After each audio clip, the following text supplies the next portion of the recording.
everybody, and welcome back to another episode of the Parts of Articulation. My name's David, and if you're new to the channel, welcome. Today I'm looking at the Hot Wheels Star Wars Resistance X-Wing fighter with its closed wings. Now, the T-70 X-Wing made its first on-screen appearance in Star Wars Episode 7, The Force Awakens, and Episode 8, The Last Jedi, and I will admit, I do like the designs of the new X-Wings quite a bit. Now, I have to admit, I'm pretty shocked I never bought this model, but my girlfriend picked it up for me around Christmas time, and I'm glad she did, and now I could share it with you. So this particular model measures in at about 3 inches long, which is pretty nice for a Hot Wheels ship. So we do have a lot to cover. We're going to look at the mold, the paint, put on a stand compared to some other ships, and then we'll be done. So let's get moving. Starting this review off, looking at the mold, like always, I'll go over the main points of the ship, and then we'll get nice and close to show off all that detail. First up, we have our nose cone, fuselage, cockpit, astromech in the back, S-foil mechanism for the engines and the wings to split. Then, of course, we have our engines. Backs of them, pretty good. We have our wings, not too shabby and not too thick either, I like that. We have our 4 laser cannons, which are detailed pretty nice, and I love the curve up, nice touch. On the bottom, peg port, 3 rivets holding it together. Nice design down here. Awesome. So that does it for all the main parts of the ship. So now let's get close up to see all those fine details. Okay, having a closer look, we have our nose cone, little recess there. That's pretty awesome. Coming down the sides, these little indents should be the proton torpedo launchers. One on this side. And one right here. It's kind of filled in with the paint, but it is there. So that's pretty cool. Coming down, we have all this nice added detail on there. We have our cockpit. Some details on there. Really neat. Our droid. Mechanism for the S-foils. And I love the designs on this. Lots of angles. Pretty cool. I love this area. Pretty cool. Coming to the bottom, you can see the angles continue. Connector port. Rivet. And I love these designs. Nice. Now for the wings, actually let's start with the front. We have our engines, and I love these. You know what these remind me of? The ARC 170's engines. They were a little rounded too, but very nice. Looking at the tops, the engines are all detailed, nice line work. The backs of the engines recessed a tiny bit. Pretty cool. And we have all the lines coming down to the wings. Very neat. And then we have our laser cannons, and you can see connected to the laser cannons are the swept wings. Pretty cool. I love the details here. Right here when my fingers touching, you can see all the little lines in there.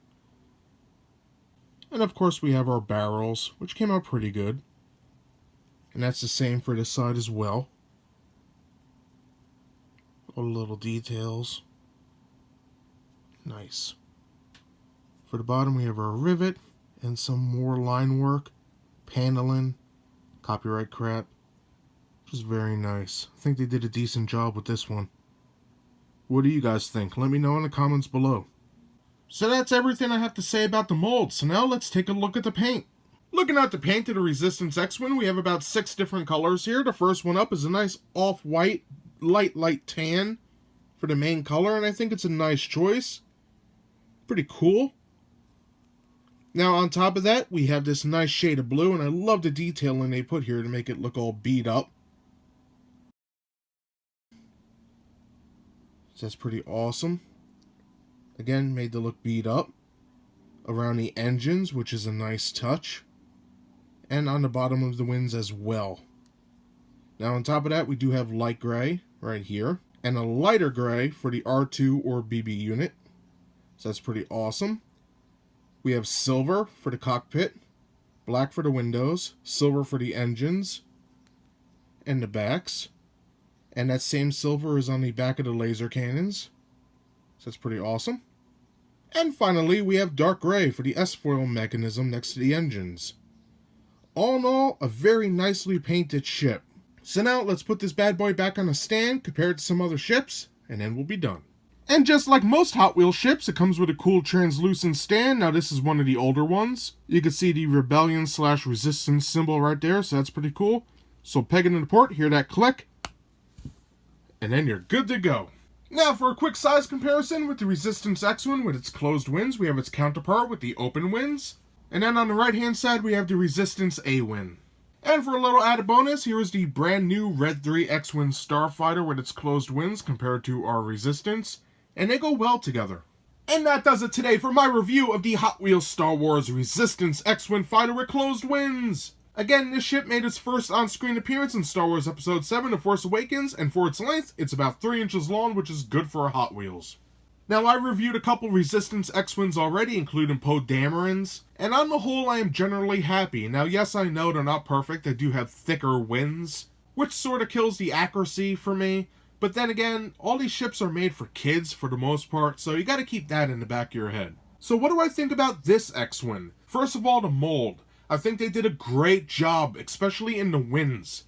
Yes, they are still a little thick here and there, but on the whole, they were trimmed down a lot, and it's much more accurate to what I remember in the film. Now, besides those trimmed down wings, we have some great line work, paneling. We got our astromech in there, lots of little intricate details in the back and the S-foil section.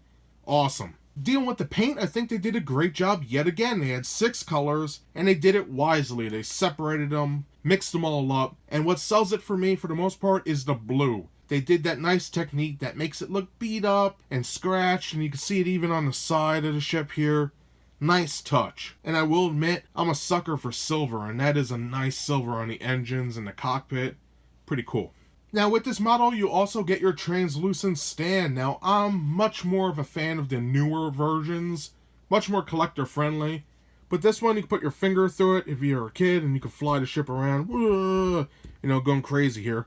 But you know, you can play with it if you're a child or if you have small fingers. Now if you're looking to buy one of these, this is one of the older ones, so I recommend Amazon or eBay. Usually they sell them for about $4.99 and up, depending on where you go. So just shop around, save some money. So I recommend this ship for anybody who's a fan of the Resistance, the Rebellion, or X-Wings in general. I think it's a great piece, some nice detailing, good paint job, and it will stand out in your collection. So that's everything I have to say about this beautiful ship today. I hope you enjoyed my review. If you did, hit that like button. If you'd like to see new reviews every Thursday, subscribe. Again, thank you so much for watching, and I'll see you next time. Bye, everybody.